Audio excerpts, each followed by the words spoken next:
जिस नेता ने सत्ता के लिए चाचा से बगावत की, बीजेपी से हाथ मिलाकर सरकार बनाई और बाद में फिर उसी बीजेपी और देवेंद्र फडणवीस के खिलाफ चुनाव मैदान में उतर गए, नतीजा न माया मिली न राम। नगर निकाय चुनाव के बाद अगर महाराष्ट्र की राजनीति में कोई सबसे बड़ा पॉलिटिकल लूजर बनकर उभरा है तो वो है एनसीपी के अजीत पवार। अब सवाल यह है कि आखिर ऐसा हुआ क्यों और क्या हुआ कि सत्ता में रहने वाला नेता स्थानीय निकाय चुनाव में इतनी बुरी हार झेलने को मजबूर हो गया। महाराष्ट्र के चुनाव नतीजों पे, जो लोकल बॉडी के चुनाव हुए हैं उसके नतीजों पर अगर गौर करें तो आप आंकड़े देखिए। कुल 29 नगर निगमों की 2869 सीटों पर चुनाव हुआ। बीजेपी ने 1425 सीटें जीती। शिंदे की जो शिवसेना है उसके खाते में 399 सीट आई। कांग्रेस 324 सीट जीत जाती है, लेकिन अजीत पवार एनसीपी के जो नेता हैं उनके खाते में आती हैं सिर्फ 167 सीट। इससे साफ सीख मिलती है कि बीजेपी ने न सिर्फ जीत हासिल की है बल्कि पवार और ठाकरे के गढ़ भी इन चुनाव के अंदर ध्वस्त कर दिए। बीएमसी 3 दशकों तक ठाकरे परिवार का किला रहा, लेकिन महायुति ने इसे ढहा दिया।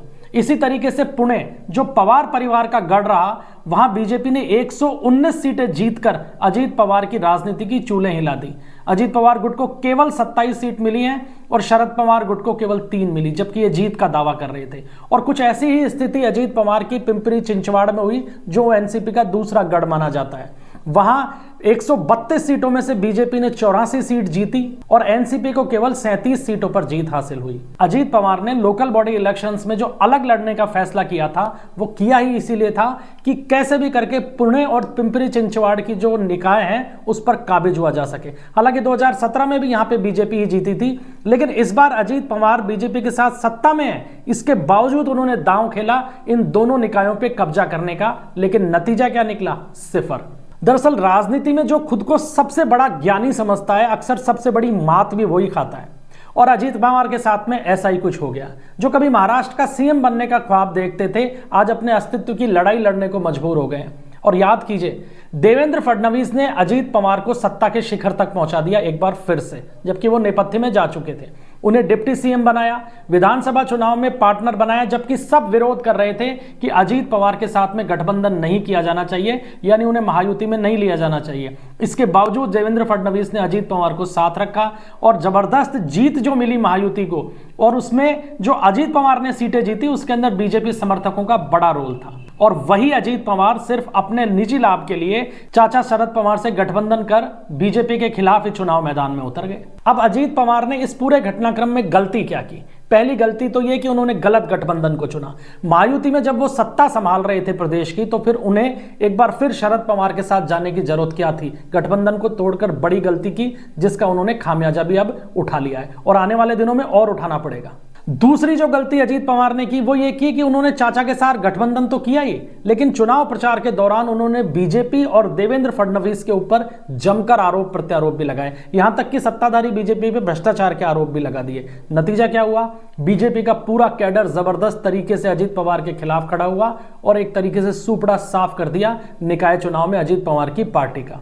जीरो पे पहुंच गए हैं। महायुति को छोड़कर चाचा से हाथ मिलाने का जो दाव अजीत पवार ने खेला वो पूरी तरीके से गलत साबित हुआ।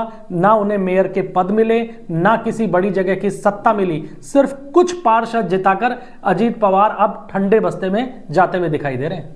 और बीएमसी में भी हाल देख लीजिए, बीएमसी की 227 सीटों में से बीजेपी ने 89 जीती हैं और अजीत गुट को केवल 3 सीटें मिली और चाचा शरद पवार के खाते में केवल 1 सीट आई। यानी बीएमसी से भी अजीत पवार का अस्तित्व बिल्कुल समाप्त हो गया है। दरअसल अजीत पवार ने अपने निजी लाभ के लिए जो चाल चली वो उन्हें बड़ा झटका भी दे गई है और इस पूरे घटनाक्रम ने साबित यह किया कि बीजेपी बेहद मजबूत होकर सामने आई है। ठाकरे और पवार परिवार बेहद कमजोर हो गए हैं और अजीत पवार खुद सबसे बड़े पॉलिटिकल लूजर बन गए हैं। अब सबसे बड़ी समस्या जो अजीत पवार के सामने आने वाली है वो तो यही है कि निकाय चुनाव में बीजेपी का विरोध करने के बाद और इतनी बड़ी हार झेलने के बाद अब वो महायुति सरकार का हिस्सा कैसे बने रहेंगे और उस सरकार में क्या अब उनकी बार्गेनिंग पावर वही रहेगी जो निकाय चुनाव से पहले थी? ये संभव नहीं है। तो सरकार के बड़े फैसलों के अंदर अजीत पवार की कितनी अहम भूमिका अब होगी ये सामान्य तौर पर ही समझा जा सकता है। अजीत पवार के लिए आने वाले दिन राजनीतिक दृष्टि से बड़े परेशानी के कारण होने वाले हैं, क्योंकि पिछले 5 सालों के अंदर अजीत पवार को सबसे बड़ा सहयोग और अगर सबसे बड़ा संबल किसी ने दिया तो मुख्यमंत्री देवेंद्र फडणवीस ने दिया। शिंदे के साथ देवेंद्र फडणवीस के संबंध खटास भरे रहे, लेकिन अजीत पवार के साथ में उनकी ट्यूनिंग बेहद अच्छी रही और यह समय समय पर सामने भी आती रही। लेकिन जिस तरीके के राजनीतिक निर्णय पिछले दिनों निकाय चुनाव को लेकर अजीत पवार ने किए और जिस तरीके की टीका टिप्पणी उन्होंने की, वो अब उनको निश्चित तौर पर नुकसान देगा। और यह स्थिति इसलिए भी बनने वाली है क्योंकि विधानसभा के अंदर बीजेपी इतनी ज्यादा सीटें जीत कर आई कि उसे बहुत ज्यादा जरूरत अजीत पवार की है ही नहीं। वैसे तो शिंदे गुट की भी आवश्यकता नहीं है विधानसभा में, लेकिन चूंकि महायुति का हिस्सा रहे हैं शिंदे, तो बीजेपी और शिंदे शिवसेना का जो गठबंधन है वो स्वाभाविक रूप से रहेगा। लेकिन अजीत पवार अब महायुति का हिस्सा रहेंगे या नहीं, और उस महायुति में उनकी कोई भूमिका भी अब रहेगी या नहीं, यह देखना बड़ा रोचक होगा। क्योंकि अजीत पवार ने जो फैसले लिए हैं पिछले कुछ दिनों में, वो उनके राजनीतिक जीवन के सबसे गलत फैसले साबित हुए हैं और इसका नुकसान उन्हें उठाना पड़ेगा। यह सोचकर वो जरूर राजी हो सकते हैं कि चाचा शरद पवार को उन्होंने बिल्कुल एक तरीके से राजनीतिक रूप से खत्म कर दिया है, और आने वाले दिनों में यह भी हो सकता है कि एनसीपी के दोनों गुट एक हो जाएं और अजीत पवार उसके नेता बन जाएं। लेकिन सिर्फ पार्टी के नेता बनेंगे, धरातल से अब एनसीपी और अजीत पवार का सुपड़ा साफ हो चुका है। तो महाराष्ट्र में हुए नगरीय निकाय चुनाव का संदेश बिल्कुल साफ रहा कि बीजेपी लोकल बॉडीज के अंदर भी अपना दबदबा बनाने में सफल हुई है और पवार और ठाकरे परिवार की राजनीतिक विरासत खतरे में आ चुकी है।